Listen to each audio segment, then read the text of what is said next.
Today's video, I'll be talking about the history of sound cards on PCs or personal computers. So back in the early 1980s, up to the mid 1980s, IBM PCs and compatibles did not have a dedicated sound card. All the sound that these type of computers had was just the PC speaker. And this is just one channel sound, it's monotone sound. If you ever used a PC speaker with a computer game back in the 1980s, it sounded pretty terrible. It was pretty bad. There's just one sound, and all the tunes were just played with that one sound. It was the same with the Apple IIc and stuff, 2E and stuff like that as well. But there were other computers in the market at the time which did have dedicated sound chips, like the Commodore Amiga 1000, the Sharp X 6800, the Commodore 64, Fujitsu FM Towns computer. You also had NEC 8801 computers. You had a NEC PC 98 computers, and those had sound cards. Sound chips. The NEC PC 8801 series of computers had the Yamaha 2203 sound chip. And computers like the Fujitsu FM Towns had the Yamaha YM2612 chip. This was also used on video game consoles like the Sega Genesis and others as well.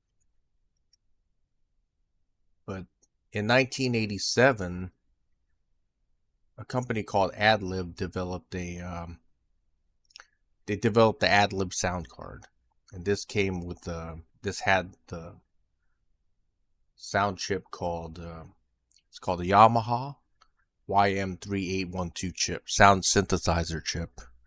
This had 9 voices. You could play, so a number of instruments could be played at one time instead of like having the PC speaker, which has had monotone. So this made added life to PC games back in the 1987 to, I guess, early 1990s. I got my AdLib sound card back in 1990. I think it cost about $100 back then. It took up one PC. No, it's not a PC. It's a ISA slot. So you had to open up the computer and install the card in there, and you didn't have to install the drivers.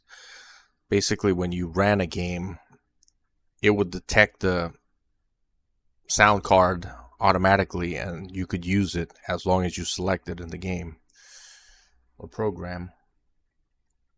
So it was good, but unfortunately, this didn't have any. It couldn't produce voices. So Sound Blaster 1.0 came out in 1989. This thing had the same sound synthesizer chip, which was a Yamaha YM3812 chip.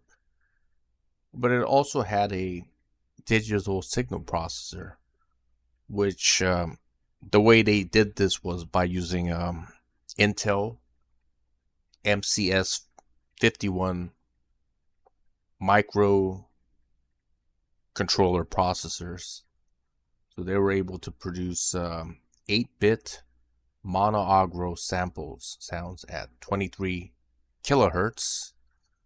Could be recorded at 8-bit sound at 12 kilohertz. So you could actually play back human voices, which was groundbreaking back in 1989. Even the Roland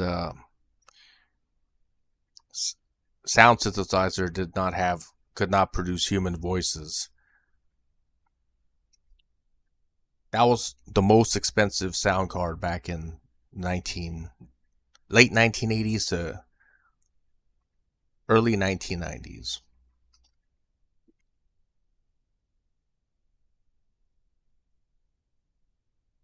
Roland MT32.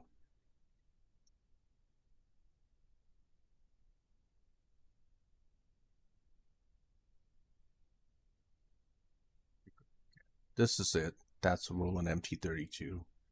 I think this thing cost almost. It was expensive back in the 1980s. It was $695 back in '87, even up to the 1990s. So that could not produce sounds like human voices and stuff. But the Sound Blaster 1 could. And after that, you had other Sound Blaster cards like the Sound Blaster 16, released in 1992, the Sound Blaster PCI 128, released in July of 1998. So from about when I got my first IBM compatible computer, which was late 1989, um, I was I was putting in sound cards from, I guess, 1990 all the way up to the early 2000s. I guess 2002 was the last time I used a sound card, which was on my Intel. I think it was a 1.8 gigahertz Pentium 4 computer. That was the last computer that I used a sound card. So the last sound card that I used was a Sound Blaster Odyssey, which came out in August of 2000. And the reason why sound cards aren't used anymore is because sound chips are integrated onto the motherboards of most computers. Like, for example, this is a Realtek ALS 100 sound chip. This was integrated onto motherboards and it was quite good. So there was really no need to use dedicated sound cards after that. Because sound is really, I guess the technology of sound cards have really reached a zenith maybe around the late 1990s. So that's why people don't use sound cards. This is the latest Realtek sound chip. It's a ALC 201A. Came out in June of 2023. And on this computer, I'm just using a Realtek sound chip. Maybe it's a ALC 201A because I got this computer just this year. So it's quite new. Last year, I'm sorry. So it probably has this chip in it. I don't have any dedicated sound card in this computer. The computer I'm using right now, this one. So basically, sound cards aren't used. However, they do still sell sound cards, even today. Sound Blasters, Creative Labs website does exist. They do sell internal sound cards, as you can see.